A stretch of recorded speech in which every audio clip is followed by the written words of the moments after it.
La más cordial bienvenida a esta su casa, la Asociación Automotriz del Perú, y hoy día tenemos el privilegio de poder tener esta conferencia magistral sobre la situación de la economía peruana y el sector de automóviles para el año 2018-2019 a cargo de Maximice. A pesar de que es muy conocida la empresa y sus integrantes, quisiera leer brevemente el currículum de las personas que nos acompañan. El señor Jorge Chávez es el presidente ejecutivo de Maximice, es un PhD en Economía por la Universidad de Oxford y Máster en Planeamiento y Política Económica por el ISS de Holanda. Tiene más de 35 años como consultor estratégico y banquero de inversión, expresidente del Banco Central de Reserva del Perú.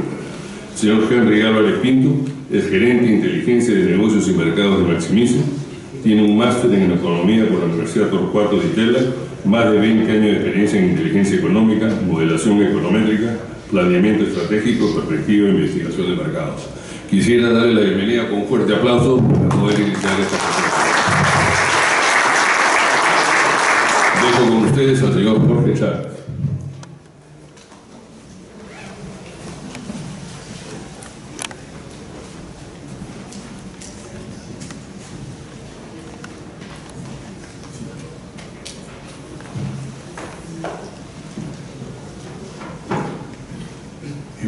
Muy buenos días, tengan todos ustedes, estimados amigos. Lo primero que hice al llegar fue quitarme la corbata, luego todos ustedes están mejor. Ahora me voy a quitar el saco.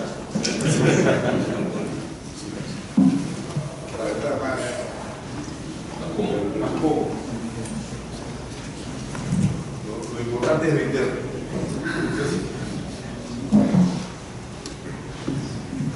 Bien.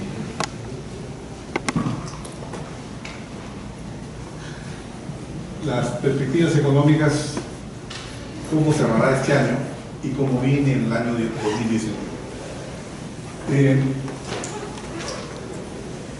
Este es el panorama de la economía mundial. Aquí estamos viendo el crecimiento del Producto Bruto Interno Mundial.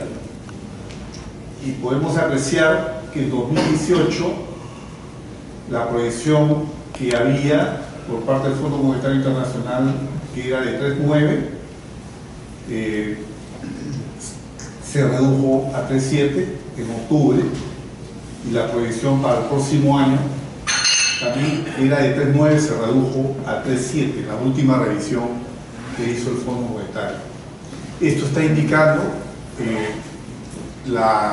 una situación de tensión producto de una guerra comercial entre Estados Unidos y China, tensiones geopolíticas que se mantienen altas en varias zonas, sobre todo del Asia, incertidumbre política en varios países y también un endurecimiento de la política monetaria de la Reserva Federal y algunos otros bancos centrales importantes. Aquí podemos apreciar el indicador de producción industrial mundial también para los últimos 12 meses, medido julio a julio, digamos, ¿no? El último dato que tenemos. Y lo tenemos a nivel global, a nivel de economías avanzadas y economías emergentes.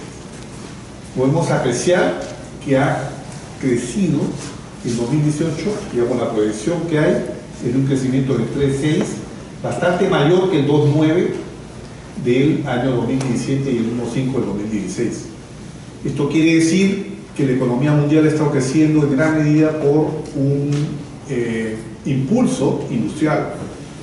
Y este impulso industrial básicamente podemos ver que viene dado por las economías desarrolladas, que, como ustedes pueden apreciar, la diferencia entre el crecimiento industrial de las economías desarrolladas frente a las emergentes en los años pasados fue una diferencia muy notable. Sin embargo, el 2018 se aproxima el crecimiento industrial de las economías desarrolladas y las economías avanzadas, ¿no? ¿Y esto por qué? Básicamente por el crecimiento industrial de Estados Unidos, que ha venido creciendo 3% en la proyección que tenemos, cuando en los años anteriores tuvo en 2016 un decrecimiento y casi cero en el 2017. O sea, es Estados Unidos entonces la locomotora para este año, es lo que está impulsando la economía mundial. ¿Por qué es que Estados Unidos ha tenido este desenvolvimiento? Básicamente por un cambio en la política económica a partir del gobierno del señor Trump. Una política que ha impulsado el gasto público y que ha reducido sobre todo el impuesto a la renta a un nivel de más de 30% a un nivel de 20%.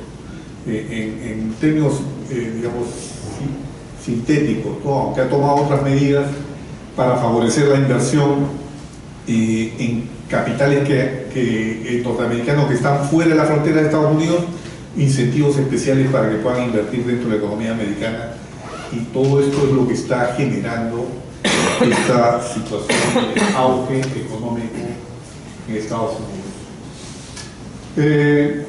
Sin embargo, cuando vemos la evolución de este índice, el PMI compuesto de la actividad económica global a nivel mundial, ¿no? Este es un indicador mundial que mide el sentimiento, digamos, de los agentes económicos en sus perspectivas de compras y de actividad económica. Podemos apreciar que hay un descenso, ¿no?, hacia el tercer trimestre. Y esto básicamente por los temores que están surgiendo a raíz de la guerra comercial y también por el endurecimiento de la política monetaria, ¿no? Como ustedes saben, la Reserva Federal por varios años mantuvo una política monetaria muy laxa, que es lo que permitió que la economía americana pudiera mantener un crecimiento, una evolución favorable por bastantes años, y esa política es la que está cambiando ahora y se manifiesta en elevaciones de las tasas referenciales de la Reserva Federal. La guerra comercial entre Estados Unidos y China, que empezó con medidas de Estados Unidos que afectaban básicamente a los productos del acero y al aluminio, ¿no? Esto, digamos, ha dado lugar últimamente a medidas cada vez que han ido escalando por parte de Estados Unidos y que han merecido una retaliación por parte de China. Sin embargo, China ya no tiene muchas municiones para poder seguir respondiendo a estas medidas proteccionistas por parte de Estados Unidos. Y digamos, mientras que Estados Unidos está amenazando, digamos, la última medida que ha clavado el 24 de septiembre a 5.207 productos por 60.000 millones, ha subido el arancel de 5 a 10%, y la última amenaza que ha lanzado Trump es elevar este arancel para esos mismos productos de 10 a 20%. Una elevación de 20% a esos productos sumados a las medidas que anteriormente se habían tomado. Perdón, estas son las medidas, ¿no? Son 5.745 productos, perdón, tomadas por Estados Unidos. La amenaza es que suban a 25%. Y lo más que podría responder China es subiendo de 5 a 10%. Y el costo de estas medidas viene siendo bastante alto y se está reflejando, inclusive en el caso de Estados Unidos, la balanza comercial norteamericana con Estados Unidos, y se puede apreciar que a pesar del proteccionismo americano, el déficit comercial Estados Unidos-China sigue creciendo, ¿no? Sigue creciendo. Esto quiere decir de que, digamos, este proteccionismo de Trump también actúa como un boomerang, ¿no? Y puede generar a mediano plazo un problema de balanza comercial y de balanza de pagos. Y como veremos, si esto le sumamos a este gasto fiscal tan fuerte, acompañado de reducción de impuestos, el déficit fiscal de Estados Unidos también va a crecer fuertemente en los próximos años. Entonces, hacia mediano plazo, ahí va a surgir un riesgo que en estos momentos no es alto a corto plazo, pero sí en el 2019, 2020, 2021. Yo creo que la economía gringa puede aguantar un tren, digamos, de este tipo hasta el 2020, 2021. Aunque hay el anterior director del Tesoro americano, que fue el que vaticinó la crisis del 2008, ha dicho que el año 2019 será un año de crisis financiera nuevamente. Ha anunciado, la vez pasada la chuntó, le dio en el blanco. Mi parecer es de que sí hay un problema, que hay tensiones en la esfera financiera, en la esfera fiscal, y ahora también se suma esto el impacto que va a tener en la esfera comercial y de balance de pagos, pero me parece que la economía americana tiene, digamos, la suficiente fuerza como para poder resistir más tiempo. Pero en algún momento va a venir el ajuste de la economía americana, como ha pasado en otras épocas.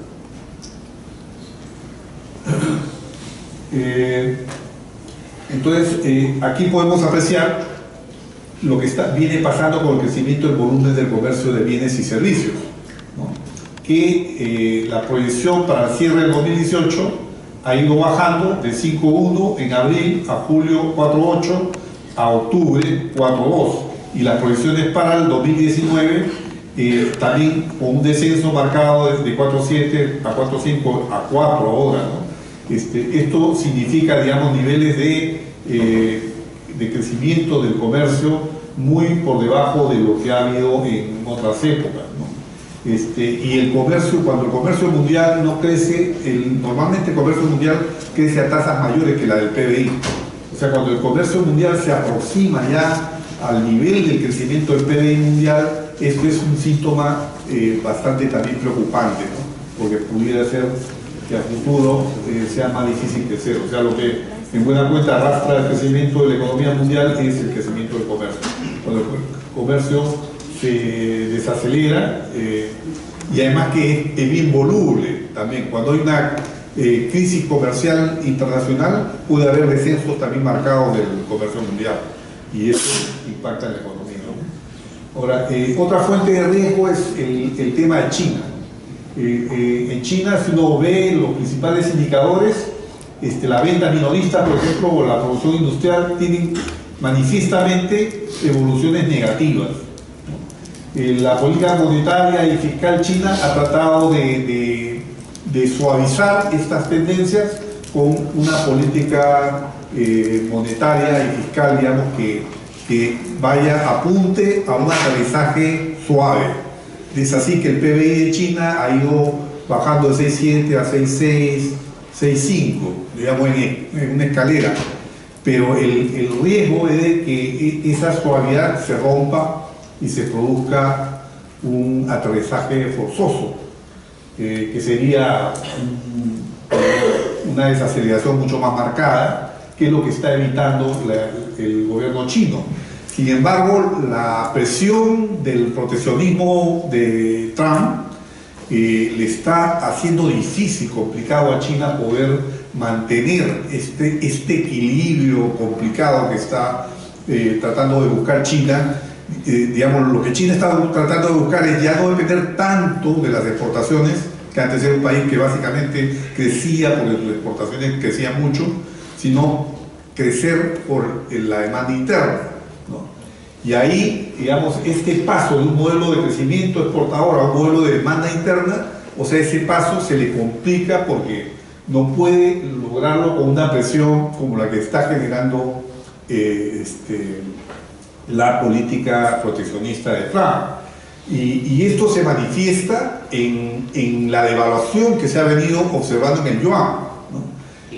La moneda china se ha venido depreciando ya por varios meses consecutivos, y podría romper, digamos, el cáncer histórico hacia fines de año, y Trump, inclusive, digamos, esta amenaza que acaba de lanzar a fines de septiembre, de que subiría estas partidas arancelarias hasta 25%, obedece a que en su percepción cree que China está utilizando el tipo de cambio, o sea, la relación yuan-dólar, como parte de la guerra comercial, como una respuesta a las medidas proteccionistas de Estados Unidos. Sin embargo, en mi opinión, esa es una opinión totalmente politizada. En realidad, el Banco Central chino está haciendo lo que puede por evitar la depreciación del yuan, pero no puede lograrlo porque simplemente tienes una economía con un nivel de endeudamiento del 300%, ¿no? Tienes una economía sobreendeudada a nivel de financiero, de las entidades financieras, del gobierno, los hogares y las empresas. Y entonces, para el Banco Central chino es bastante complicado poder resistir, ¿no? Hay en estos momentos inclusive una burbuja inmobiliaria en China que también es una de las preocupaciones del Banco Central chino. La misma devaluación está originando un impacto en los precios internos, está generando presión inflacionaria, está bajando el poder adquisitivo más rápidamente de lo que había pensado el gobierno chino, y esto podría precipitar la bajada del poder adquisitivo de los chinos, del pueblo chino, podría originar que la desaceleración suave pudiera convertirse en una desaceleración violenta en caso que explotara en paralelo la burbuja inmobiliaria, ¿no? Entonces, un equilibrio bien complicado para China, que lo ha podido manejar hasta aquí, pero cada vez se hace más complicado en la medida que la presión que está metiendo Estados Unidos es bastante fuerte. Sin embargo, el gobierno norteamericano, yo diría que hay que reconocer que si no fuera por la estructura, digamos, burocrática de los funcionarios, los asesores de Trump, esta guerra comercial ahorita sería pues una catástrofe total, ¿no?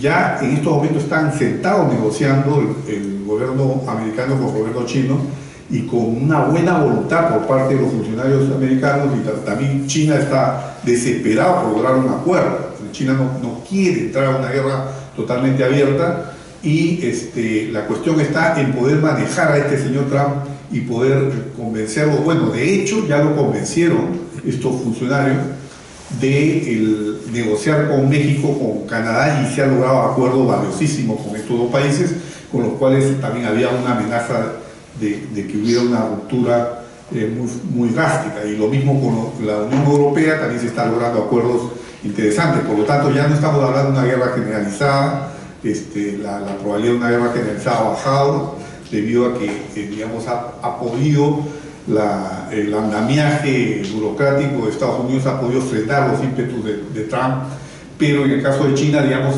tendremos que esperar hasta fin de año a que culminen estas negociaciones.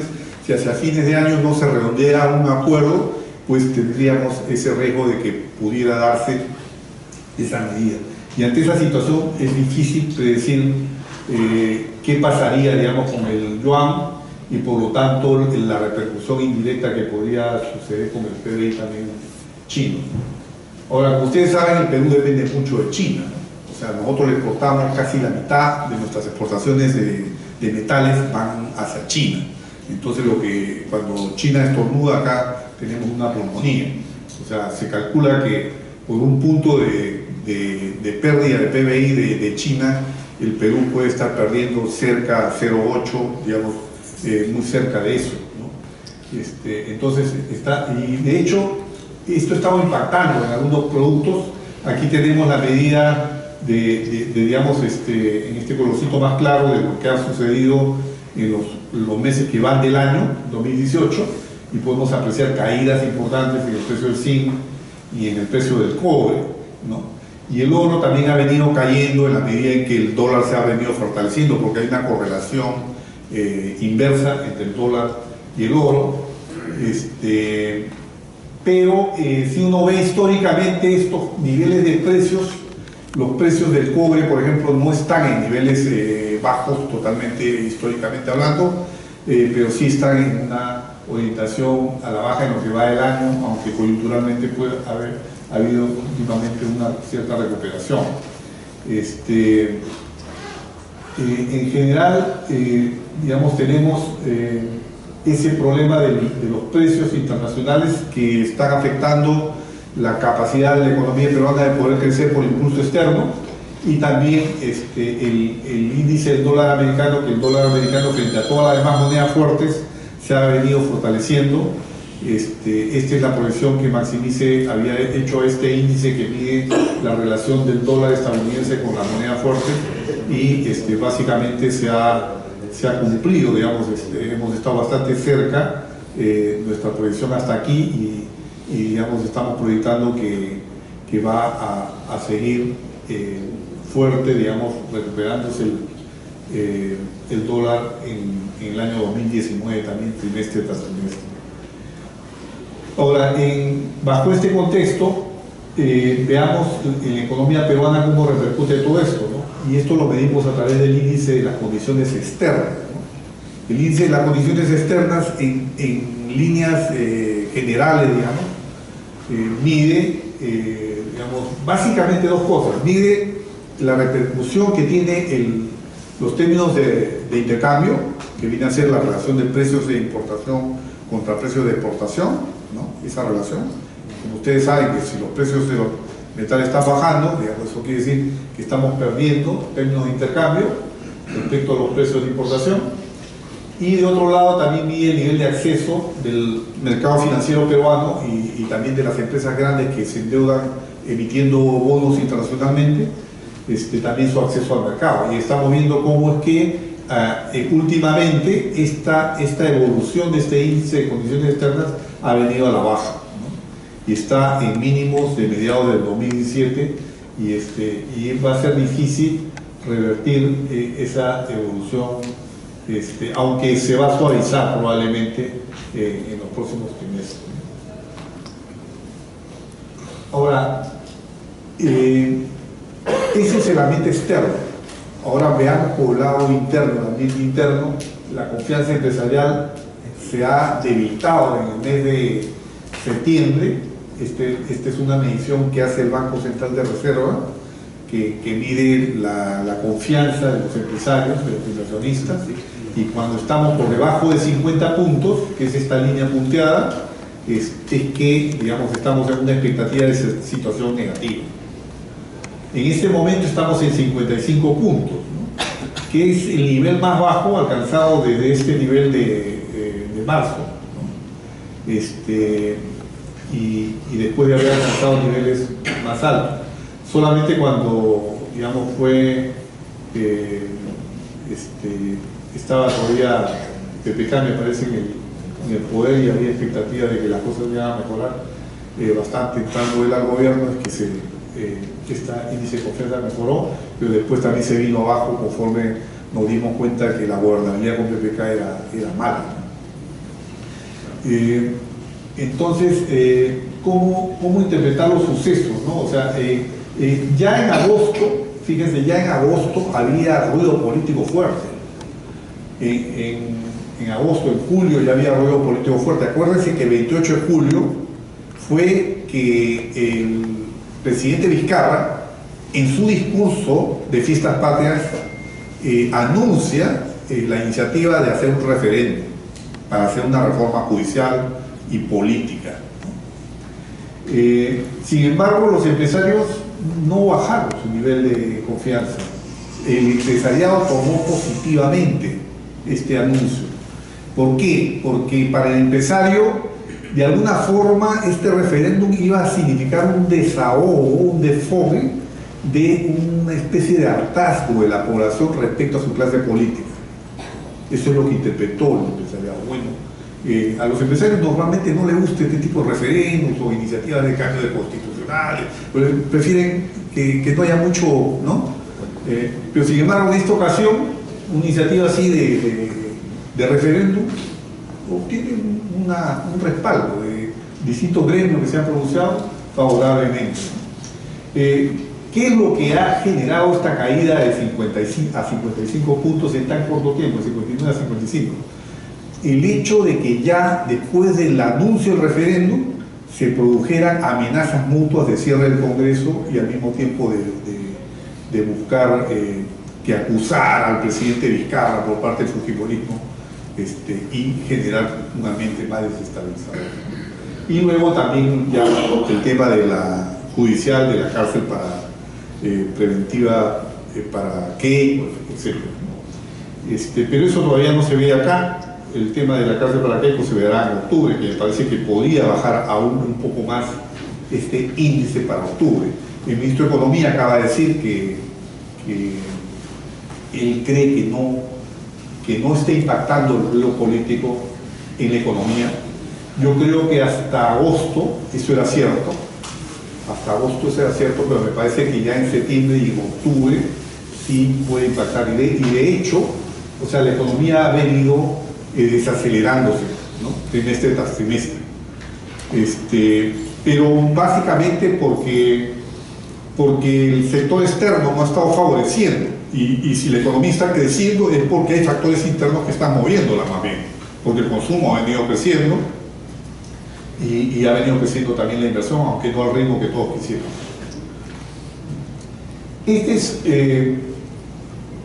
Digamos, en medio de toda esta batahola política, es bien importante que el Perú haya mostrado 3 indicadores básicos que todo inversionista siempre mira en cualquier país cuando quiere invertir, ¿no? ¿Cómo está su mercado de valores, ¿no? Su mercado de capital, cómo está el índice de riesgo país y cómo está el tipo de cambio. Cuando uno ve los 3, uno ve fortaleza, una evolución bastante favorable, una caída muy pequeña últimamente, o sea, con un nivel de resistencia muy bueno frente a la evolución negativa de los precios de los minerales y las condiciones internas políticas. Y de otro lado también, el riesgo país también cayendo y luego subiendo, pero de manera muy pequeña, situándose en un nivel que inclusive ya ha dejado a Chile, digamos, una proximidad bastante grande con el índice de Chile, que es el que tiene el mejor índice en América Latina. Inclusive el tipo de cambio, si bien hay una depreciación del tipo de cambio, ¿no? Y que de hecho está impactando sobre todo el mercado automotriz, es muy sensible al tipo de cambio, sin embargo no hemos tenido una depreciación del sol como han habido depreciaciones en Brasil, en Argentina, en Colombia, en Chile inclusive la depreciación del peso chileno ha sido más fuerte que en el caso peruano. ¿A qué se debe esto? Se debe a que aquí se maximiza y mide permanentemente el índice de desequilibrios macroeconómicos, que suma el riesgo país, déficit de la cuenta corriente, de la balanza de pagos, déficit fiscal más inflación y desempleo, tasa de desempleo, solamente que retiramos la tasa de desempleo porque es muy estable, para que no nos malogre el gráfico, y por lo tanto vemos que ha ido cayendo sistemáticamente desde el año 2017, mes a mes, este índice de desequilibrios macroeconómicos. Y eso, ¿qué significa? Que en estos momentos los fundamentos macroeconómicos de la economía peruana son los más fuertes de América Latina. Inclusive ha pasado, yo diría, que a Chile, que es un país que por mucho tiempo detentó esa primera posición en todas las mediciones de competitividad mundial, Chile aparecía con los fundamentos macroeconómicos más sólidos, pero actualmente Chile ha subido bastante su tasa de endeudamiento externo, y eso básicamente ha sido por gestión Bachelet, y Perú sin embargo ha podido mantener, creo que está por encima del 40% del PBI, el endeudamiento externo, mientras que Perú lo mantiene en el orden de 26%. Y eso, digamos que hay países, Brasil, Argentina, ni que hablar, tienen tasas altísimas de endeudamiento externo, que es una variable clave para poder medir riesgo país. Por lo tanto, esto es lo que hace que la economía peruana, digamos, haya tenido una evolución relativamente buena en un contexto internacional. Cuando ni siquiera nos referimos a Venezuela, ¿no? Que eso es como para hacer una sesión especial para llorar un poco.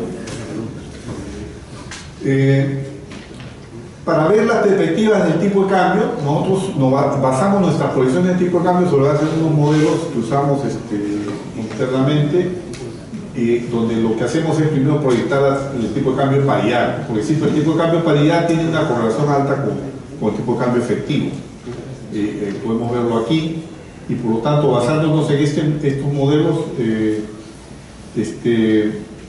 nuestra proyección para el tipo de cambio promedio del 2018 cerraría en 3.29, y el de fin de periodo, o sea, la fotografía de fin de año, sería de 3.33. Y para el 2019, el tipo de cambio promedio proyectado por Maximis es 3.33 y con un fin de periodo que llegaría a 3.39. Esto, claro,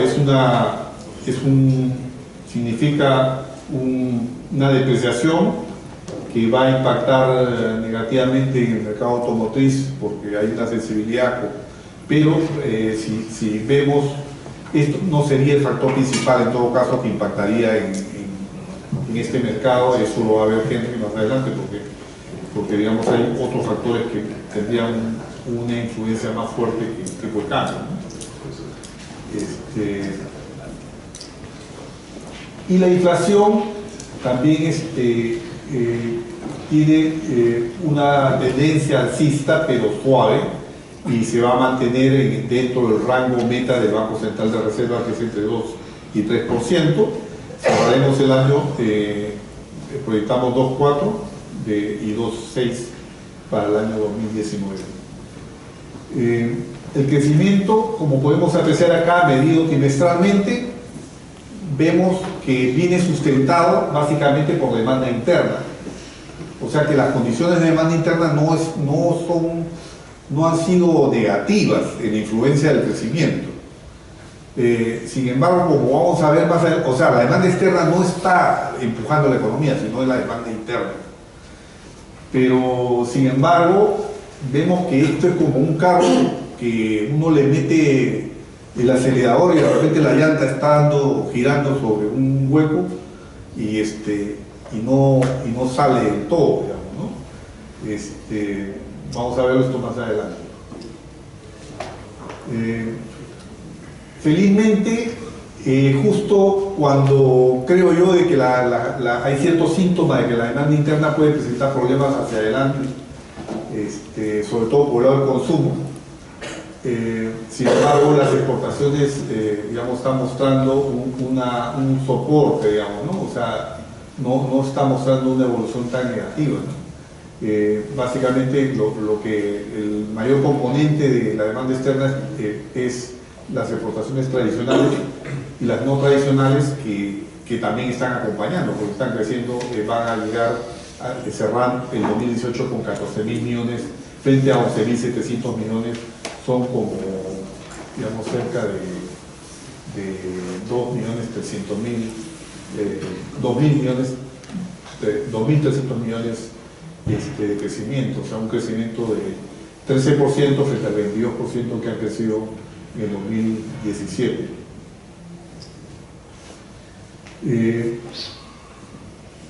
En 2019 creemos que el crecimiento estaría por encima del potencial. No sé si todos tenemos una idea de lo que es el PBI potencial. El PBI potencial no es un PBI observado, sino es el PBI de crecimiento óptimo, si todos los recursos se usaran eficientemente, ¿no? Entonces puede ser que en ciertos momentos el PBI efectivo, el que se observa, esté por encima porque de ese PBI potencial, porque simplemente la política anticíclica lo está llevando arriba, ¿no? Pero es como cuando tú tienes un carro y aceleras, le metes el pie a fondo al acelerador pero tienes un límite, ¿no? Ya no puedes acelerar más que eso. Bueno, a diferencia del carro, tú sí puedes pasar, ese límite sí lo puedes pasar en la economía, ¿no? Lo puedes pasar, pero no puedes mantenerte mucho tiempo por encima del límite, porque si no se te quema el motor, ¿no? Entonces te comienza la presión inflacionaria, los déficits de balance de pago, te comienzan a afectar. Entonces, para evitar eso, justamente es que el Ministerio de Economía y el Banco Central tienen que, con las políticas monetaria y fiscal, tratar de graduar, ¿no? Entonces, en eso consiste la política anticíclica. O sea, el gobierno en todo caso tiene dos grandes responsabilidades. Por un lado, tener una política anticíclica muy buena, que trate de buscar que no te vayas ni por muy arriba ni tampoco que pierdas crecimiento innecesariamente, porque cada vez que tú estás por debajo, el PIB observado, como estuvimos durante la época de PPK, que crecíamos por debajo de lo que podíamos crecer. O sea, es una pérdida, es como que si tú desaprovecharas pues, recursos que tienes ahí y no los estás utilizando. Entonces, ese es uno de los roles que tiene el gobierno, mantenerte lo más cerca posible a ese crecimiento potencial. Y el segundo rol que tiene el gobierno es tratar de que esta curva de crecimiento potencial sea una curva que no vaya abajo, sino que vaya arriba. Y para que vaya arriba, ¿qué hay que hacer? Para que vaya arriba, el gobierno tiene que impulsar las inversiones, porque mientras más inversión hay más capacidad productiva. Si la inversión se da, pero en una medida que con las justas cubre la depreciación, porque como ustedes saben siempre, lo que ya se invirtió se deprecia. Entonces, si yo invierto, pero solamente para cubrir lo que se deprecia, no salgo del hoyo. Entonces, esta curva sigue para abajo. Y además, otro elemento que contribuye a elevar esa curva es cuando el gobierno dicta medidas que permiten a la economía ser más eficiente, más productiva. Por ejemplo, si hubiera una ley laboral que permita que la mano de obra sea más productiva, que haya menos informalidad, que el Estado sea más eficiente, que haya una reforma del Estado, en buena cuenta, con una carrera pública. Todas esas cosas de fondo son las que explican el PBI potencial. Entonces, en el Perú nos hemos quedado dormidos en reformas. Hace muchos años que no hay reformas profundas que permitan elevar la productividad, la competitividad de la economía. Bueno, en simple, el año 2018 nosotros estamos proyectando un crecimiento de 3,8%. Y nuestra proyección, digamos, optimista es 4%. El gobierno está proyectando 4%. Esa es su última proyección. Por ahí alguien me había anunciado de que creía haber escuchado en la mañana de que el ministro ha anunciado que va a crecer 3,6 nomás la economía, pero hemos corroborado que en la Universidad de Pacífico, 3,6. Pero hemos corroborado que no, parece que no es, porque este anuncio del 4% es reciente. Ya, habría que ver, nos parece raro. Le digo una cosa, no es porque quiera echarme flores, ¿no? Pero si ustedes ven esta proyección nuestra de 3,8, nosotros la tenemos ¿desde cuándo? ¿Ah? Desde el verano, ¿cierto? Y la hemos mantenido, no la hemos movido. En estos momentos el mercado, o sea, todas las agencias, los bancos, las consultoras se han pegado al 3,8 nuestro. O sea, todas han ido convergiendo. Empezaron por 4,2 y fueron convergiendo al 3,8. Y lo mismo pasamos de nuestra proyección al próximo año, que es 3,9. Ahora, para llegar a esto, es porque nosotros hacemos un análisis, o sea, el Ministerio de Economía mide el PBI potencial global, lo mismo el Banco Central de Reserva. Nosotros medimos el PBI potencial sector por sector. Esto lo hacemos sobre la base de modelos y algoritmos que hemos creado, ¿no? Que son, digamos, internos y que nos permiten tener, digamos, un análisis más fino que nos da más en el blanco en las proyecciones, ¿no? Sí creemos difícil que en todo caso, si ese 3,6% que han anunciado fuera cierto, creemos que es un poco difícil, ¿no? Más aún por el hecho de que hacia fines de año creemos que va a haber un impulso de la inversión pública. La inversión pública ha estado zigzagueando y ha habido 2 meses consecutivos que han sido agosto y septiembre de caída de la inversión pública. Sin embargo, para octubre creemos que va a haber un aumento fuerte y también para los siguientes meses habría ese aumento. El Ministerio de Economía se está jugando duro en eso. Hemos estado reunidos con el viceministro de Economía justo hace pocos días y digamos, intercambiando información con él, podemos corroborar de que ese factor es el que va a hacer esto importante, ¿no? Ahora, veamos las proyecciones sectoriales, ¿no? O sea, el sector agropecuario, por ejemplo, está creciendo este año 6,7%, ayudado por la mejora que ha habido en las condiciones climatológicas después del Niño costero, porque quedaron las tierras, sobre todo en el norte, tierras con más humedad, y eso ha permitido elevar la producción. Pero el próximo año creceríamos en el sector agropecuario un poco menos, menos de la mitad, 3,1%. El sector de minería y hidrocarburos va a cerrar el año con un crecimiento débil de 1,8%, pero el próximo año crecería bastante más, que sería cerca del 7%. ¿Y esto por qué? Porque hay inversión que va a aumentar en minería.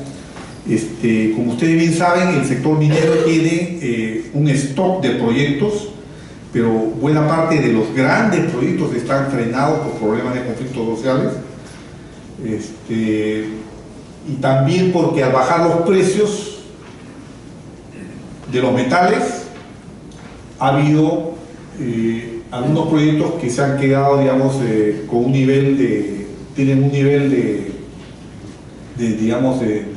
valor del metal interno que no les permite cubrir sus costos. Pero una noticia favorable es de que en Cajamarca las elecciones han dado como ganadores a dos candidatos que son pro mineros, o sea, que no están en contra de la inversión minera. Y como ustedes bien saben, Cajamarca es un emporio minero, sobre todo en oro, ¿no? Y también es polimetálico. Así que yo diría, si bien no en 2019 ver ¿cómo se llama el proyecto grande de Cajamarca, de oro? Conga. Si bien no lo veo a Conga todavía en 2019, quizás en 2020 podamos meterlo nuevamente en la perspectiva, digamos, ¿no? Y Conga sí es un proyecto muy grande, muy importante. Ahora, en el lado manufacturero hemos venido creciendo después de haber tenido un retroceso.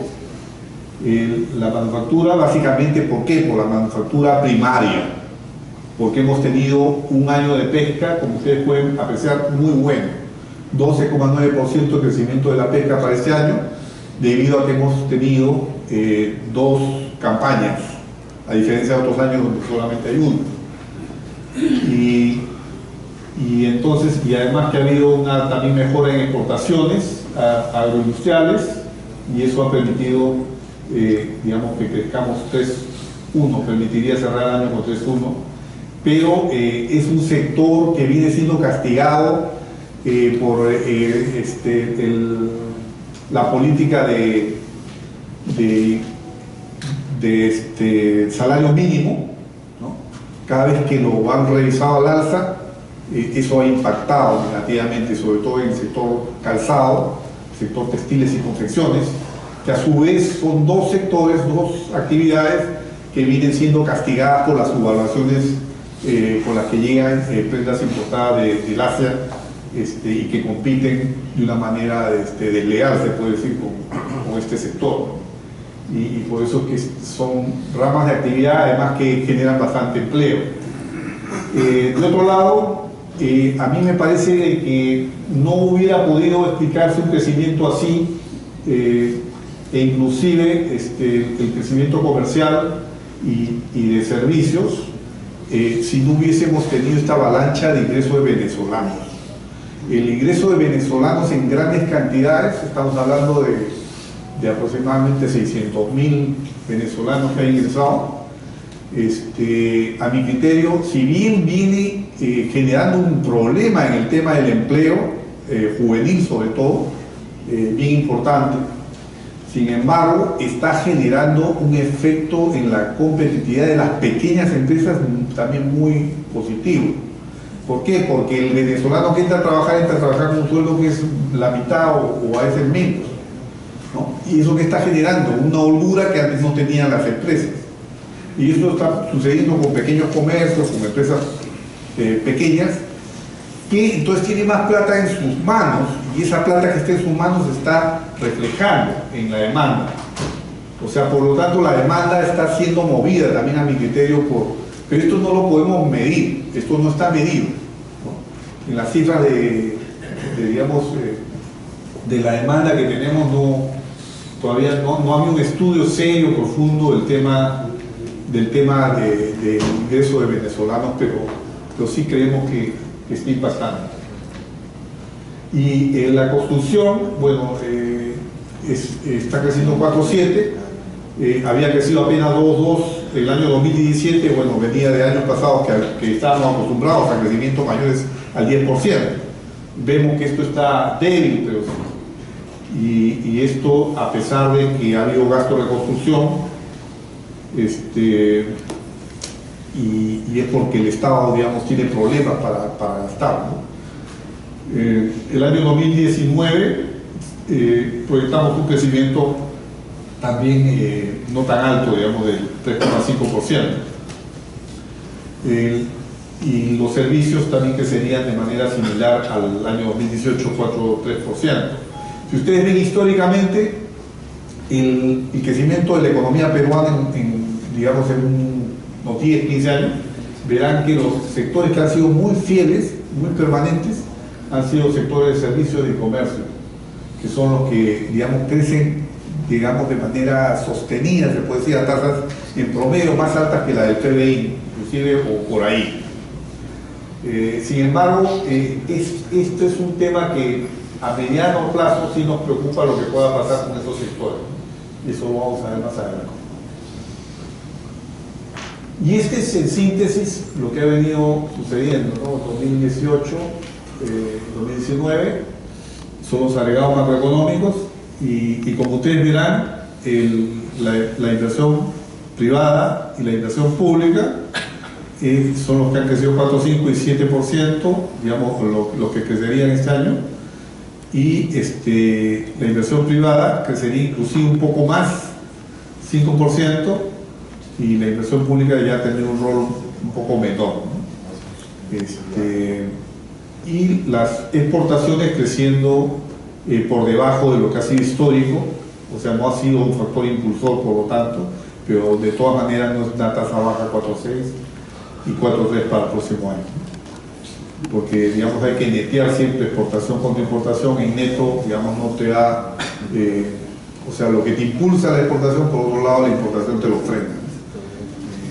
Entonces el sector externo no ha sido el factor impulsor, sino la demanda interna. Ahora, esto se puede sostener. Aquí podemos ver, así como hemos medido el PBI potencial, ahora lo que estamos midiendo es el consumo potencial. Lo que podemos apreciar es que el consumo observado viene creciendo muy por encima del consumo potencial. Esto impulsado por el crédito, porque el crédito ha seguido expandiéndose, el crédito de consumo, ¿no? Y también me parece a mí que esto ha sido impulsado también por el tema de la influencia venezolana, porque una evolución así de favorable del consumo privado no veo otro factor que pueda explicarlo, porque el crédito de consumo también por sí solo no me parece que pueda explicar esa evolución. Ahora, como ustedes ya les expliqué anteriormente, toda curva que crece encima del potencial en algún momento va a tener que volver, y eso está pasando, ¿no?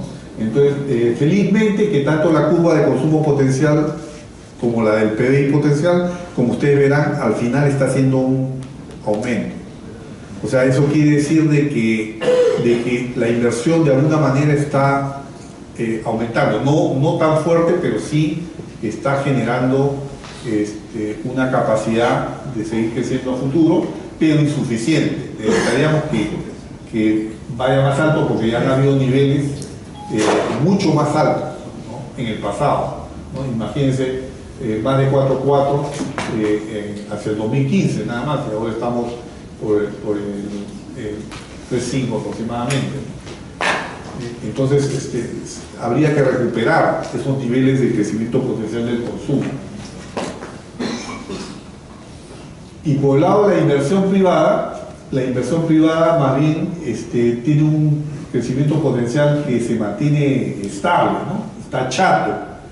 Y eso quiere decir de que, digamos, necesitamos proyectos de inversión grandes, que están frenados, están en cartera, pero no Tía María, el mismo Conga, son proyectos grandes. Ya la Bamba ya se dio, o sea, ya la inversión ya se hizo en gran medida, ahora son gastos menores. Pero ese tipo de proyectos grandes son los que pueden mover esta curva de inversión potencial. Y viéndolo en términos sectoriales, acá podemos ver mes a mes un semáforo donde el verde nos da el crecimiento por arriba del promedio móvil de los últimos 12 meses, el ámbar o amarillo, el crecimiento por abajo del promedio móvil de los últimos 12 meses, y el rojo de crecimiento. Y podemos apreciar cómo es que el sector agropecuario, que había estado en verde, ha pasado a ámbar, ¿no?, en los últimos meses, y la pesca es bastante zigzagueante, ¿no?, está en verde actualmente, pero está en rojo. El sector minería y hidrocarburos está entrando a rojo, pero este rojo del sector minería es básicamente por problemas coyunturales, porque hay algunas paralizaciones de empresas mineras por razones de mantenimiento, qué sé yo, y esto en realidad no es un indicativo de que la cosa esté tan mal, pero el crecimiento hubiera podido ser un poco más alto si no se hubieran producido esos problemas en algunas empresas mineras, ¿no? Y la manufactura sí está evolucionando, ha estado evolucionando en verde, digamos, positivamente, pero no a tasas muy altas, ¿no? El sector de electricidad también en verde. Construcción más bien ha entrado en agosto a una posición de rojo después de haber estado en ámbar, o sea, está relativamente no creciendo tan bien el sector construcción, aunque creo que va a recuperarse el sector construcción en septiembre, octubre y noviembre por lo menos, por el impulso de la inversión pública, porque ahí hacia el final de año van a buscar los gobiernos regionales y locales que buscar que gastarse el presupuesto que se les ha asignado. El comercio y los servicios también están mayormente en verde, ¿no? Pero en cuanto a los servicios, yo le decía, el sector servicios, miren, si uno suma construcción a todos los demás servicios, y la economía peruana es un 70% servicios, más o menos, 70%. El resto es minería, es manufactura, es hidrocarburos, agro, pero gran parte del PBI peruano es servicio. O sea, si los servicios marchan mal, la economía marcha mal. Los servicios es, como le digo, ha sido un sector muy fiel porque ha tenido una evolución por años, siempre positiva, siempre en verde, digamos, ¿no? Sin embargo, ¿qué es lo que puede pasar hacia adelante? Bueno, no está esta lámina, me parece. No. ¿Esa es la última lámina? ¿O no? Parece que no está. Lo que está sucediendo es que hemos hecho una medición del PBI potencial de todos los sectores de servicios de manera desagregada. Ahí está. Allá. Bueno, primero veamos esto. Ya. Aquí lo que podemos apreciar.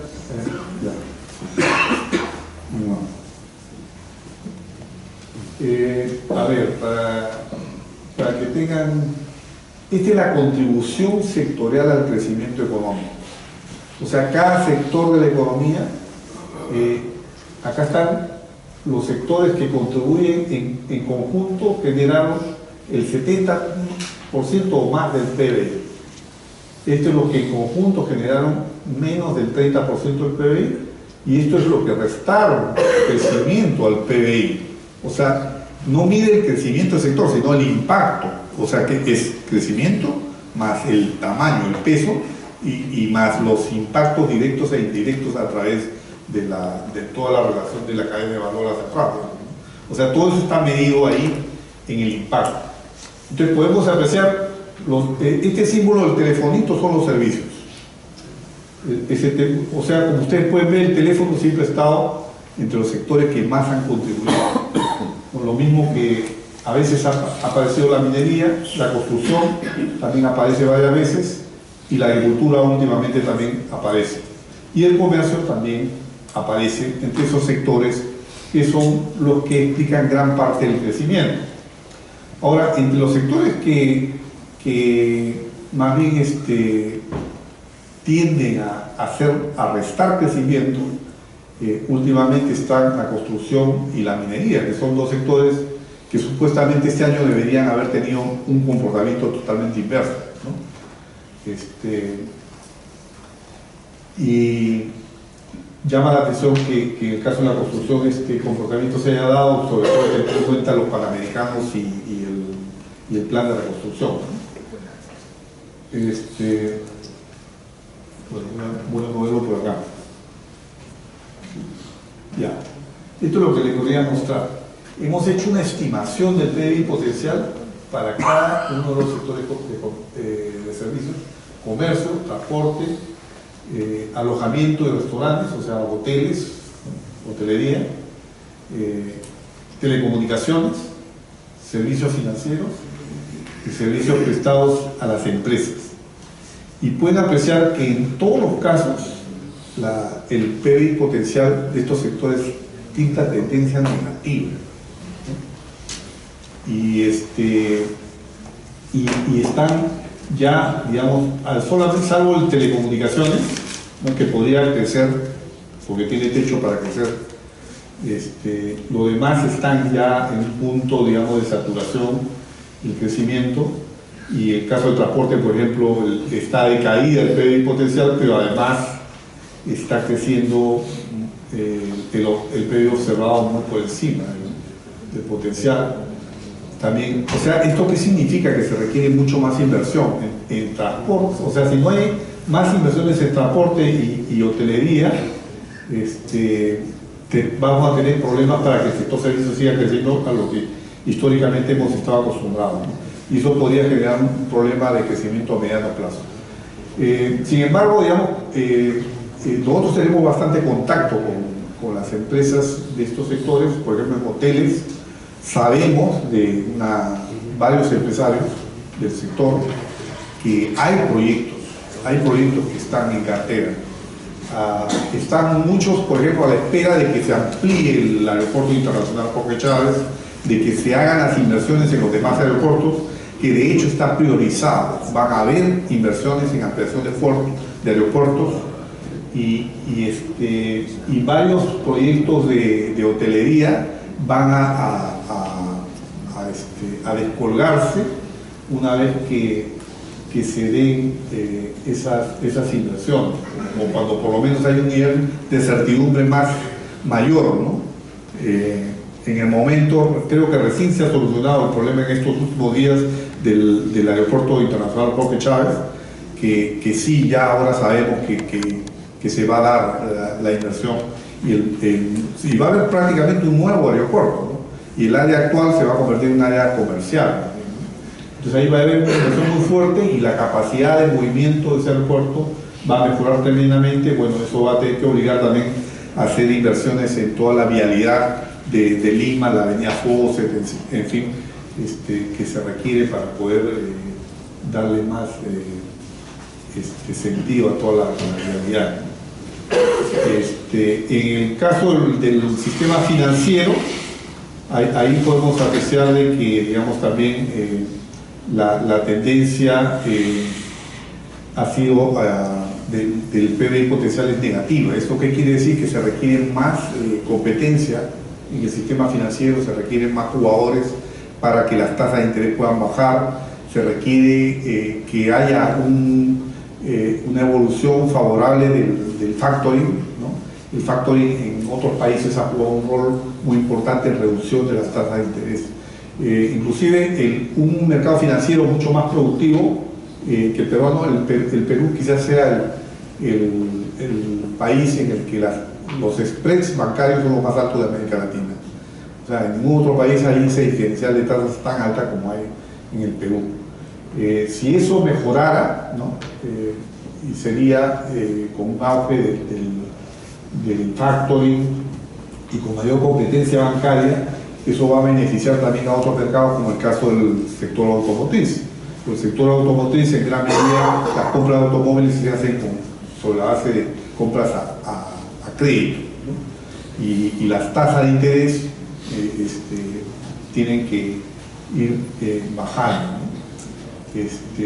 Bien, en general, esa es la información que yo quería presentarles.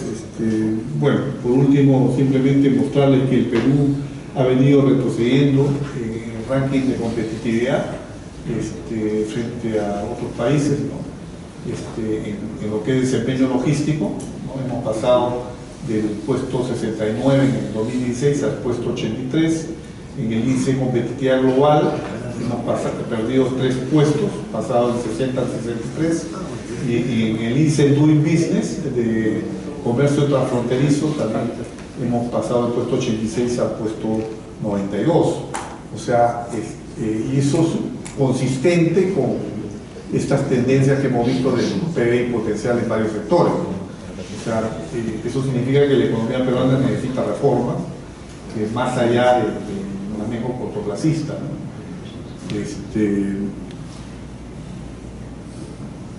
Pero digamos, en síntesis, podríamos decir que el año 2018 y 2019 no son años digamos, negativos en cuanto al crecimiento del Producto Bruto Interno, pero sí es un crecimiento moderado. El consumo privado no está en una evolución negativa, pero digamos, sí hay condiciones. Yo estaría más preocupado, digamos, por el 2020, 2021, si no se hace algo por mejorar el ambiente de la economía, sí podría haber más problemas en perspectiva para el sector. Bien, muchas gracias.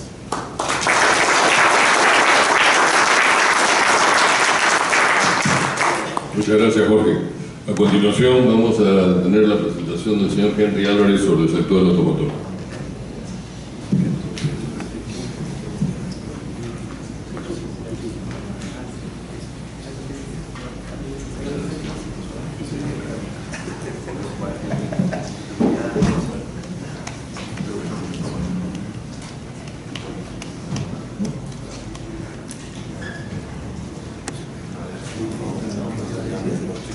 Bien, buenos días, muchas gracias por estar acá. Para que se den una idea del eclecticismo que existe en Maximixe y los diferentes estilos de pensamiento, yo voy a estar con corbata y con saco. Muy bien. Mi ponencia versa sobre las perspectivas del mercado de automóviles para este y para el próximo año. Luego de mi ponencia nos encantaría escucharlos a ustedes respecto de qué consideran como expectativas, si son diferentes a las que nosotros vamos a mostrar o están en línea con ellas, porque realmente a nosotros los economistas nos encanta un poco conocer las expectativas del empresariado, porque así vamos afinando un poco nuestra bola de cristal, que es para nosotros nuestra mayor motivación. Muy bien, comencemos con la primera de estas diapositivas, y qué mejor que ver la performance que ha tenido la venta de vehículos desde el 2007 hasta el presente, y podemos ver que en esta performance se pueden generar varias observaciones interesantes. La primera es que hay una cierta sincronía con respecto a un indicador macroeconómico muy importante como es la demanda interna, ¿no? Entonces vemos que la inmatriculación de vehículos en términos anualizados, para eliminar el ruido de la estacionalidad, es decir, cada uno de los puntos de estas curvas, que son mensuales, están acumulando los 11 meses anteriores para conformar un año, ¿no? Entonces eso quita cualquier tema de estacionalidad, y lo que se observa es la tendencia, que es lo que interesa más que un tema coyuntural. Entonces vemos que hay una sincronía entre lo que es la venta de vehículos medido por la inmatriculación de la SUNAT y la demanda interna, ¿no? Que es un indicador más importante que el PBI, para ver la coincidencia y las incidencias entre la venta y la macroeconomía, porque se está eliminando todo el aspecto relacionado con el sector externo, exportaciones e importaciones. Entonces acá en la demanda interna tenemos consumo e inversión. Consumo de, obviamente, productos no duraderos y de duraderos, que son vehículos principalmente y electrodomésticos, y inversión, la inversión privada y pública en flotas. Entonces, esa primera observación es bastante importante porque vemos que ha pasado gobierno tras gobierno y esa sincronía se mantiene. Otra observación que podemos rescatar es que, si bien esa sincronía se ha mantenido a lo largo del tiempo, en el gobierno que inició PPK y que está culminando Vizcarra, vemos cierta disociación de esa sincronía. Y podríamos decir que, a diferencia de lo que ha sucedido en gobiernos anteriores, donde sí coinciden las tasas de crecimiento anualizado de las ventas con la tasa de crecimiento de la demanda interna, aquí podemos ver que ha servido casi de predictor, porque vemos que las ventas de automóviles de todo tipo han crecido antes de la recuperación de la demanda interna, ¿no? Como se puede observar. Y hacia fin, el último dato, digamos, parejo entre inmatriculación y demanda interna es agosto. Claro que inmatriculación, ahí está el dato de septiembre, que es 3.2, en términos anualizados, es exactamente igual. En agosto del 2018, tanto la inmatriculación en términos anualizados como la demanda interna en términos anualizados fue de 3,8%, para que se den una idea de cómo está esta alineación de tasas de crecimiento. Quizás, ¿sabes qué? A mí se me ocurre que es la expectativa optimista que generó el ingreso del PPK al gobierno. Eso es lo que impulsó las ventas automotrices. Muy probable, muy probable. Y luego se vino abajo, ¿no? Ahora, ¿qué impulsores, además del tema de expectativas, podemos mencionar para que esto haya sucedido así? Es que el empleo formal, mes a mes, a partir del verano del 2018, ha venido creciendo, ¿no? Y el empleo formal está vinculado con bancarización y con las compras a crédito. Y por eso vemos que también la banca ha sido un poco más flexible, y esa retracción que ocurrió en el otorgamiento de créditos vehiculares, que ya viene de varios meses, ha ido amenguando, ha ido reduciéndose. Si bien no está en positivo, vemos que la caída no es tan grave, ¿no? Ahora, hay que tener en cuenta que el 50% de los que compran vehículos lo hacen al contado, ¿no? Entonces acá está el grupo de los no bancarizados, ¿no? que es también importante, ¿no? Entonces, esta serie de drivers son los que vienen potenciando las ventas de automóviles en los últimos meses. Y pensamos que todavía hay un techo largo que podríamos aprovechar, porque la tendencia de automóviles en los niveles socioeconómicos que podemos apreciar aquí, tanto para lo que es Lima metropolitana, que es el mercado más grande, como para el resto del Perú urbano, las principales ciudades del país, todavía es bajo, ¿no? En niveles socioeconómicos como el BC. Y vemos que esa tendencia, si bien ha aumentado incluso la no tenencia de automóviles, ¿no? Probablemente por esta tendencia a utilizar la bicicleta, qué sé yo, a ubicarse dentro de un radio cercano entre la vivienda y el trabajo, y dirigirse al trabajo a pie.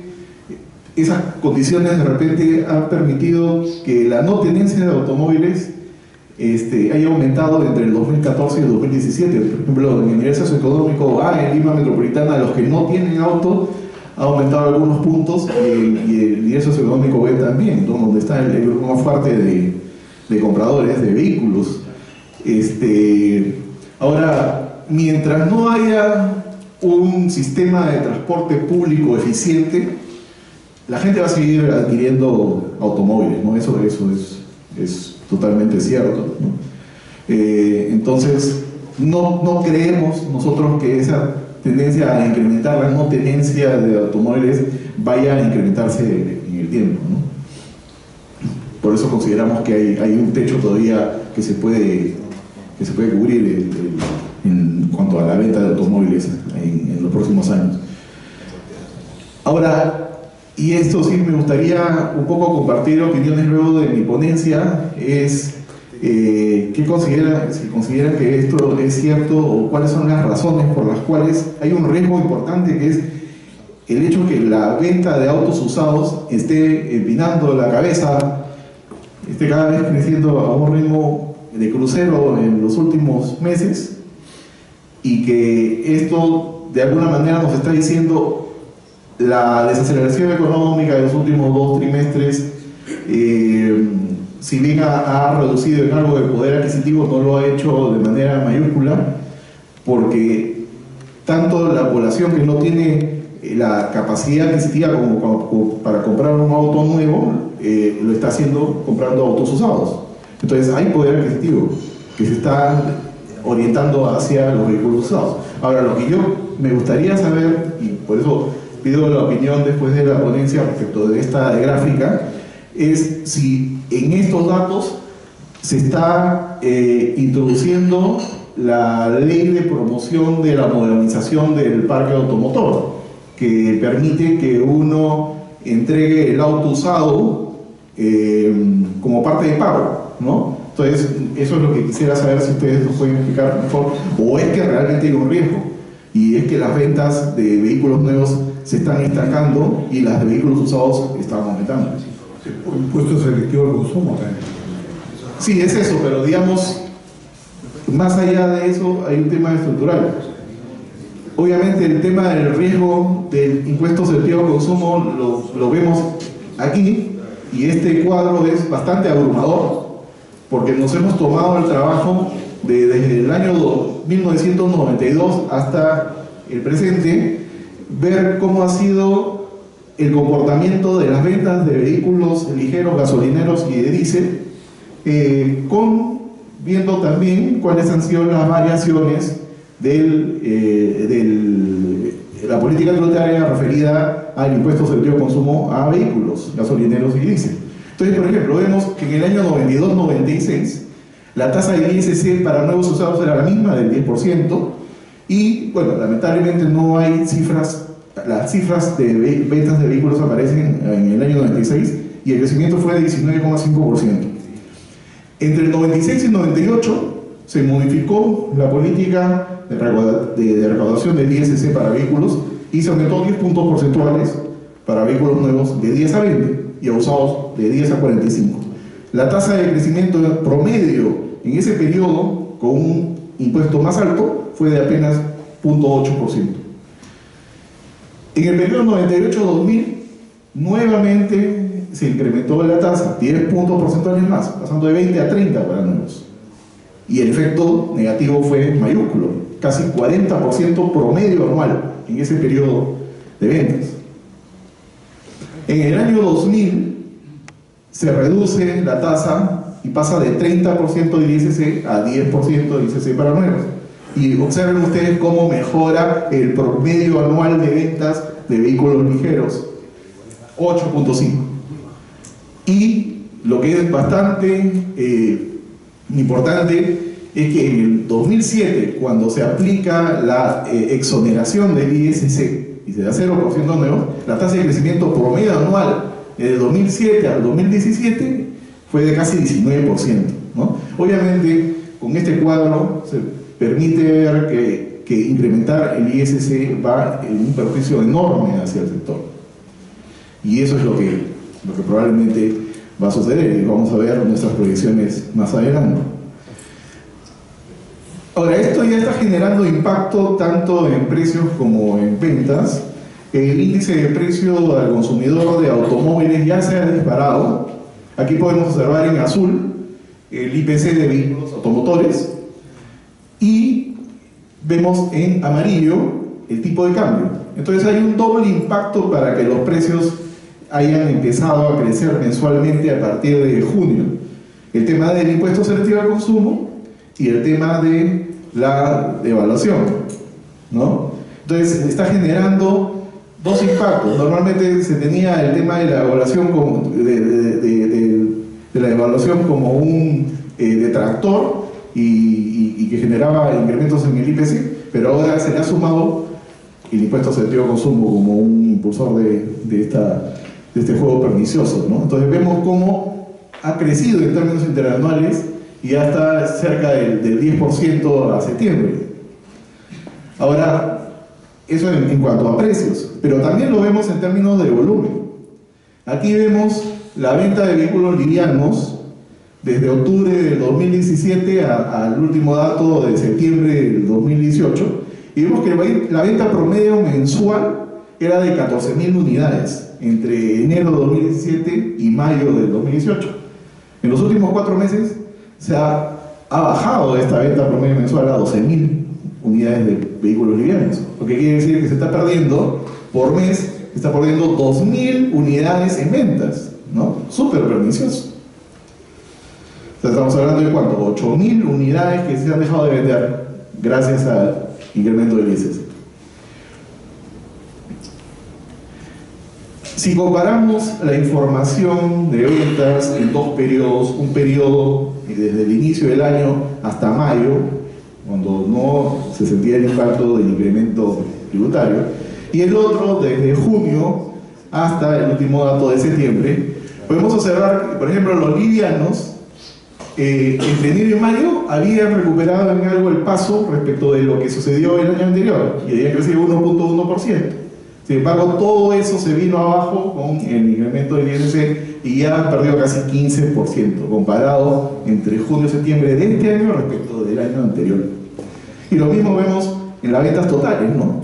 Las ventas totales hasta mayo tenían un auspicioso crecimiento de 2.7 que se esperaba que vaya creciendo mes a mes hacia cierre del año, y sin embargo, desde la aplicación del incremento, esto se ha retraído fuerte, casi 14%.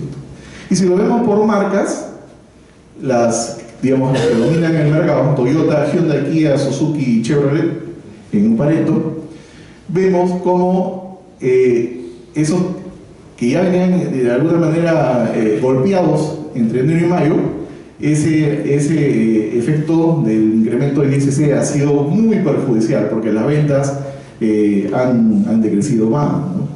De una caída casi neutra de 0.5%, en los últimos 4 meses se ha caído a 12% para el caso de Toyota, y más fuerte es el caso de Hyundai, de Suzuki y de Chevrolet, ¿no? Entonces la situación es bastante perjudicial y crítica. Ahora, si lo vemos desde el punto de vista de la importación, y aquí hemos agrupado los vehículos de acuerdo al tipo de gasolina y tipo de fuente de energía que utilizan. Entonces tenemos aquí gasolina, diésel, híbrido, eléctrico y GLP o GNV. Vemos cómo, haciendo una proyección al 2018 en base a toda la información que tenemos hasta cierre de septiembre, vemos que los gasolineros en importación, en volúmenes de importación unidades, caerían 7.2%, los de diésel 4.7%, y donde sí habría un incremento serían híbridos y eléctricos, ¿no? Sería interesante saber si es que algunos de ustedes pertenecen a las casas representantes de estos vehículos híbridos y eléctricos, ¿no? En eléctricos me parece que según la importación el único que ha traído es BYD, ¿no? BIT, la marca BIT. Y en el caso de híbridos, Toyota es el líder en la importación de vehículos híbridos, ¿no? Y saber cuáles son sus expectativas respecto a la posibilidad que estos vehículos ganen mercado en los próximos años, ¿no? En el tema eléctrico, me parece que la carga de la batería son como 200 kilómetros y que costaría, según escuché a un representante de una empresa que estaría dispuesta a a tener inversiones en electrolineras, creo que le llaman, ¿no? Dice que la carga completa cuesta 25 soles de la batería y te da 200 kilómetros de autonomía. Digamos, si uno se traslada en promedio durante los 20 días que uno labora y en promedio se desplaza 8 kilómetros, yo creo que te da más o menos para el mes, ¿no? Incluso más. Entonces, sí es un mercado bastante auspicioso el eléctrico, ¿no? Pero todavía es bastante primitivo. Son 9 unidades las que se han importado y antes mucho menos, ¿no? Pero eso sería bien interesante tener sus apreciaciones respecto de las posibilidades a futuro de la sustitución de autos gasolineros por eléctricos, ¿no? Claro, quizás el análisis ahí sería el costo del vehículo más el costo del combustible, todo sobre el tiempo, digamos, versus la fuerza. En promedio, un auto eléctrico dice que está por los 30, 35 mil dólares, ¿no? De repente puede haber menos.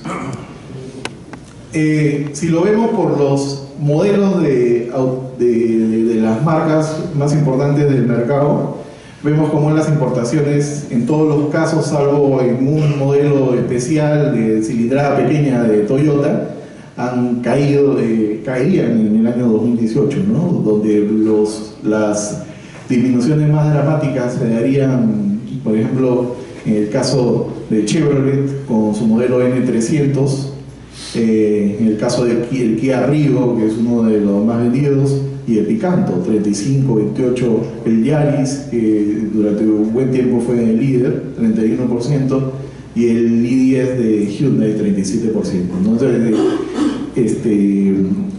el efecto ha sido bastante fuerte y ha desincentivado la mayor importación de automóviles.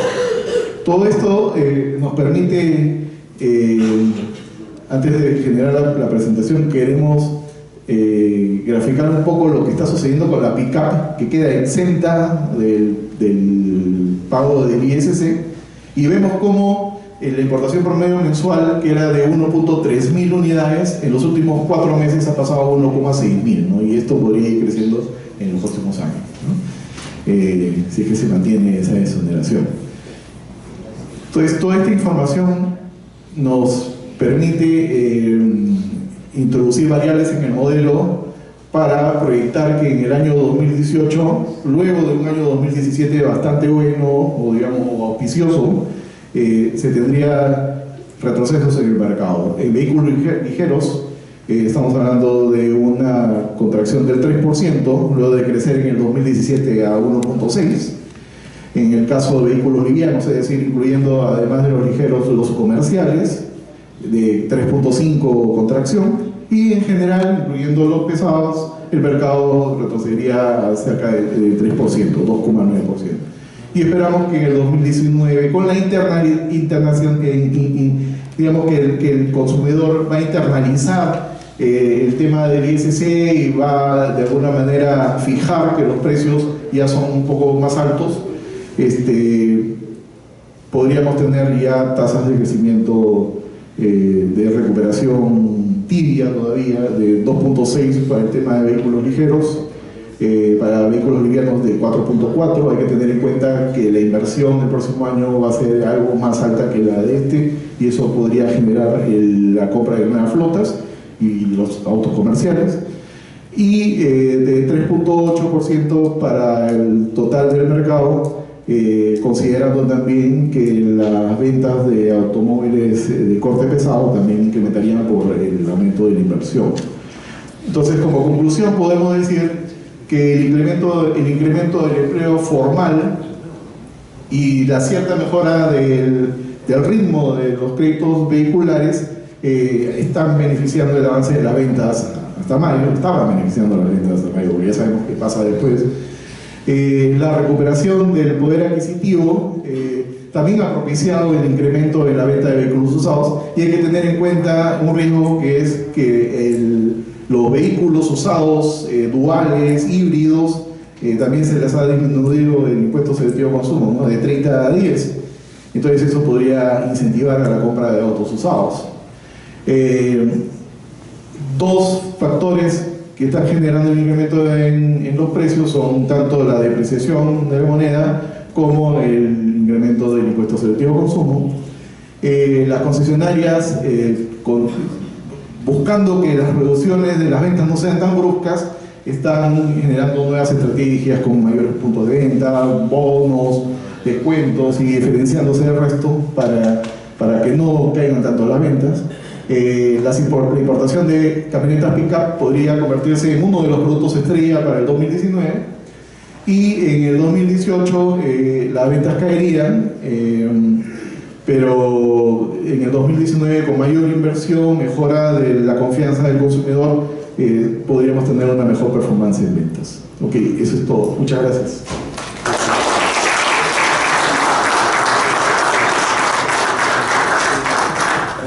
En ese momento daríamos ya la oportunidad de hacer las preguntas o los comentarios que crean ustedes convenientes, tanto para el señor Jorge Chávez como para el señor Henry Álvarez.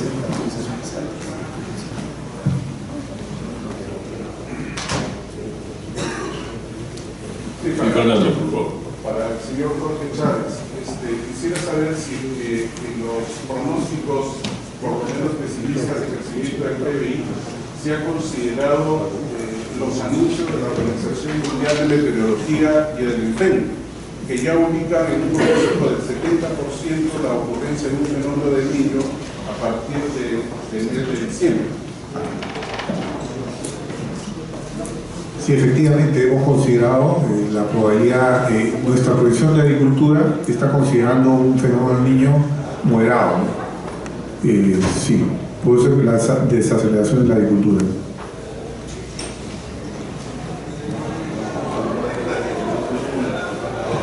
¿Alguna otra pregunta? Sí, Eleodoro. Cuadro menciona vehículos ligeros y vehículos livianos. ¿Cuál es la diferencia?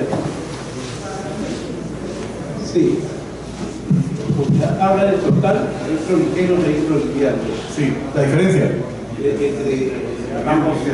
Sí, la estadística de la AAP y anteriormente de la APER tenía cierta diferencia o sea, hasta el año 2017 graficaba lo que eran ligeros como L1, L2, L3, ¿no? Que eran autos, station wagon, hatchback, la SUV.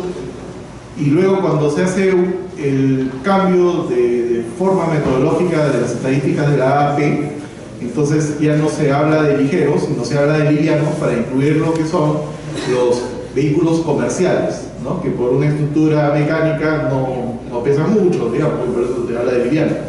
Entonces lo que nosotros hemos hecho es darle continuidad a las estadísticas que se tenían hasta el año 2016, hablando de solo vehículos ligeros. Entonces estamos hablando de automóviles particulares, más la SUV, más las multipropósitos dentro de las camionetas, ¿no? Entonces la diferencia sería que a estas le estamos agregando las furgonetas, le estamos agregando las camionetas panel, le estamos agregando también la pick-up hasta cierto límite. Entonces esas son digamos, lo que engrosa los valores de vehículos ligeros, ¿no? Esa es la diferencia. O sea, es vehículos ligeros pasajeros, simplemente pasajeros, y vehículos livianos es pasajeros más algunos tipos de vehículos de carga.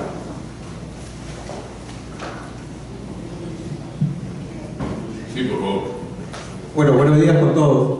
Solamente quería hacer una precisión en cuanto a la elevación de los autos usados, ya que solamente considero también que la morosidad se ha incrementado también en la colocación, tanto crediticio por fondos colectivos. Entonces, el nivel de incautaciones se ha duplicado, por lo menos en el mercado de fondos colectivos. Le digo porque yo estoy a cargo del área financiera y la colocación de incautados prácticamente se ha doblado, a pesar que tenemos un trabajo de cobranza bastante alto. Y se ve también en los juzgados, cuando mandamos a los equipos de cobranza a dejar la demanda, que también están los demandos dejando sus demandas por quienes tercerizan. Entonces eso también es un aspecto a considerar, la morosidad. Coloco créditos, pero también la incautación se ha elevado y eso también incide en la venta de autos nuevos, sobre todo que los incautados, estamos vendiendo del año 16, del 15, que no tienen bajo valor de reventa. ¿No? Ok, gracias, yo no quería pensar. Un comentario sobre eso. Si efectivamente está aumentando la morosidad, hay que ver también el tipo de segmento de mercado que está atacando su empresa, ¿no? Porque se nota que en taxis hay una morosidad bastante mayor. El riesgo ha aumentado, entonces las áreas de riesgo de las entidades financieras están poniendo mucho ojo al crédito a taxistas y también el crédito a los de consumo dirigidos a personas que no están en quinta ni en cuarta, ¿no? Sino que más bien tienen ingresos fluctuantes, ¿no? Que ahí está concentrado el problema de morosidad en el sector, ¿no? Ahora, esto es un motivo más bien para afinar las áreas de riesgos y, digamos, inclusive de las mismas empresas automotrices, poder, hay ya disponibilidad de información como para poder medir mejor el riesgo en las personas que no tienen ingresos de cuarta y de quinta. Hay que conocer bien cuál es el nivel de ingreso de la persona y de qué fuente es, ¿no? Y el vender por vender a una persona que uno no conoce bien su perfil de ingresos es bien riesgoso, ¿no? Y eso yo creo que las empresas automotrices tienen que aprenderlo, porque también irse al lado de negro, digamos, no le presto a los que no tienen ingresos de cuarta y quinta, sería una como sobrereacción ante no manejar bien la información que ahora sí hay disponible. Sí, Gustavo. ¿Qué impacto creen que puede tener en estas proyecciones una posible devaluación de Brasil, de la moneda en Brasil? Bueno, hay que pensar en órdenes de magnitud, ¿no? Pero si estamos hablando de una máxima evaluación en Brasil, 30%, ¿no? Es lo que claro, dicen los medios. eso es una máxima evaluación. Podría tener un rebote, ¿no? Indudablemente. Yo creo que en todo caso el rebote sería muy fuerte en Argentina, por decir, ¿no? Y me parece que Perú estaría en la cola del rebote, ¿no? Digamos, Chile inclusive teniendo más rebote que Perú, ¿no? No sé si tú quieres complementar eso. Siempre para medir cuál es el impacto entre un intercambio de monedas, lo que se debe observar es cuál es la posición comercial que hay entre ambos países, ¿no? Y en el caso de Brasil con Perú, si observamos el ranking, Brasil está en el top 10, pero de lejos comparado con lo que es China y Estados Unidos, ¿no? Que obviamente el dólar es lo que más les afecta si es que hay una maxi apreciación de la moneda norteamericana, pero del real no creo que haya un impacto tan grande. Gracias. ¿Alguna otra pregunta? Sí, por favor, Rafael. Gracias. Yo quería la opinión de Jorge en el sentido de que la incertidumbre es una variable que definitivamente afecta sustantivamente a un país, a una economía y a su población. Con el impuesto selectivo al consumo hemos visto que las ventas de los vehículos han ido cayendo mes a mes hasta una situación, diríamos, crítica, por no decirlo menos. Sin embargo, ya han pasado algunos meses y no vemos todavía que se recupere, y más bien hemos observado y escuchado comentarios en ciertos sectores del gobierno de que en algún momento sí que se va a revisar y que esto que el otro, situación que ha golpeado aún más el efecto, porque la gente dice, ok, si lo van a revisar, mejor meterlo, ¿cómo? En tu opinión, ¿hasta cuánto tiempo? Es una pregunta media, como una bola de cristal, digamos, al costado, pero esta incertidumbre, en tu opinión, en tu experiencia, ¿cuánto tiempo crees que dure esto? Porque De repente el gobierno no lo va a revisar nunca y ahí queda, ¿no? Pero hay ese rumor. Entonces, claro, una persona que quiere invertir en un auto está pensando de que puede ahorrarse $4.000, $5.000, $7.000, y eso creo que no está ayudando a la recuperación del sector. Gracias. Bueno, muy buena pregunta. A ver, vamos a verla de esta forma. Mucho tiene que ver con la tónica del ministro, cuál es su perfil, ¿no? Y su equipo. En el ministro anterior, por ejemplo, ¿cómo se llama el ministro anterior? Cuesta. Era un fiscalista, total. Y su equipo era fiscalista, totalmente fiscalista. El corte del actual ministro Oliva es un ministro fiscalista también, pero no tan extremo, porque no viene totalmente de su formación es más amplia. Tuesta era un fiscalista con experiencia en SUNAT, rodeado de fiscalistas. Oliva tiene como viceministro en economía a un banquero, a una persona que ha pasado por bancos, tiene una perspectiva más amplia, ¿no? Yo creo que ahí debe haber una influencia, digamos, un contrapeso, ¿no? La pregunta es un poco, digamos, no es para un economista, no es para un analista político, en realidad. Es un poco difícil de predecir, ¿no? Pero ciertamente la medida no tiene una base muy técnica, no tiene una base, digamos, defenderla como tal no es tan técnico, ¿no?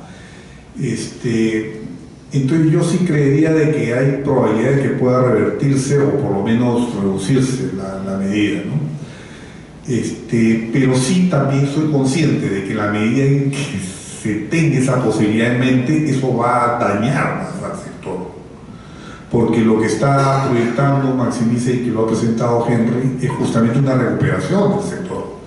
¿Por qué? Porque así es el consumidor tiene, digamos, una parte forma sus expectativas de acuerdo al futuro y también parte al pasado, ¿no? Y digamos sus decisiones son acomodaticias, o sea, en algún momento tiene que pensar que esa medida es sostenible, que se va a mantener, ¿no?, en el tiempo, y ahí es donde va a comprar, va a echarse a comprar, porque de hecho hay muchos que quisieran hacer una compra, ¿no? Por ejemplo, mi caso, ¿no? O sea, yo quisiera cambiar de carro, yo también estoy a la espera de lo que va a pasar, ¿no? Y así yo creo que hay muchos que están en el mismo compás, ¿no? Ahora, lo que sí me gustaría también como consumidor es medir cuánto me costaría un híbrido o un eléctrico, pero en un plazo de 10 años cuánto me ahorraré combustible, y al final cuánto voy a gastar en total, digamos, ¿no? Ese cálculo yo creo que es bien importante hacerlo, porque también puede servir bastante a las decisiones que ustedes tomen hacia el futuro, porque yo entiendo de que el sector automotriz siempre está pensando en su año, ¿no? Su año. Mi año, ¿cómo hace esto? Lo digo porque yo también estoy muy cercano al sector, ¿no? Yo trabajo en una financiera que está especializada en automotriz. Digamos, soy director, ¿no? Pero el tema, el gran reto que tiene el sector no es corto plazo, el reto es mediano largo plazo. O sea, porque de todas maneras los eléctricos, los híbridos se vienen. Además, ¿qué pasaría, por ejemplo, si hay un programa de semaforización de todo Lima? ¿Qué impacto tendría en el sector? ¿Ah? Asumamos que mañana ya Lima está con semáforos totalmente sincronizados. Yo tengo la impresión que gran parte del problema del tráfico de Lima es un problema de que los semáforos no sirven para nada, y los policías que ponen en las esquinas, más bien terrible, ¿no? O sea, si tú dices yo voy a comprar un carro para quedarme estacionado dentro del zancón, ¿no? Estacionado, media hora, con el carro avanzando 2 metros, otro metro más. O sea, ¿sabe qué? No, pues, prefiero un taxi. Entonces hay eso. Yo creo que en la medida en que, pues, digamos, un buen síntoma es el alcalde. Este alcalde no me cae simpático, pero sin embargo creo que es un tipo que va a comenzar a pensar en cosas de fondo. ¿Qué pasa si logra este alcalde poner de acuerdo a todos los distritos y poner todo un sistema de movilización para arriba? Eso aumentaría no sé cuánto, pero habría que hacer el cálculo. Pero podría haber fácilmente un 20% de aumento, yo creo, de la demanda. Bueno, así, muy al ojo, ¿no? Hay que pensar un poquito más en el mediano plazo y armarse una agenda más integral, ¿no? De todos los factores que están influyendo. O sea, el Perú sigue teniendo los niveles más bajos con países comparables de per cápita de automóviles. Si tú comparas Santiago, en Santiago hay mucho más automóviles que en Lima per cápita. Sin embargo, tú vas a Santiago y no hay ningún tráfico, no hay ningún problema. Todo está ordenado. Entonces es un tema de cómo está organizada la ciudad, ¿no? Y acá en Perú las ciudades son caóticas, ¿no? Entonces, la medida que eso se arregle, y ahí yo creo que la comunidad automotriz podría contribuir con un discurso más de fondo, ¿no? Preparar una agenda más de fondo que ayude también a los alcaldes a tomar decisiones, ¿no? Solo quería agregar un tema relacionado con todas estas medidas de incremento del ISC, no solo al tema de automóviles, sino a otros productos, que carecen de un fondo técnico. Por ejemplo, en el caso de la gasolina, no sé si ustedes se han dado cuenta que el gobierno dijo que el ISC lo iba a modificar de acuerdo a un índice de nocisidad. Y si ustedes ven, la gasolina del 95 y la del 97 tienen exactamente el mismo índice. Y para una le han puesto un ISC más alto que el otro. Entonces hay una contradicción. Entonces yo creo que en algún momento se va a ver el impuesto selectivo también. Es una estructura mala que incentiva el uso del diésel.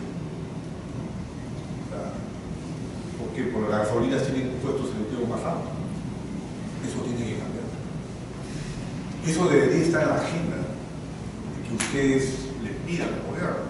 Pues todo eso va a contribuir a mejorar el sector. Quiero agradecerle nuevamente al señor Jorge Chávez y al señor Henry Álvarez por la excelente presentación que está a disposición de ustedes. La vamos a colgar en la página web y por supuesto la vamos a hacer llegar a todos ustedes para que tengan un mayor detalle de lo que se ha presentado. Quisiera despedir a los señores Chávez y al señor Álvarez con un fuerte aplauso y agradecimiento.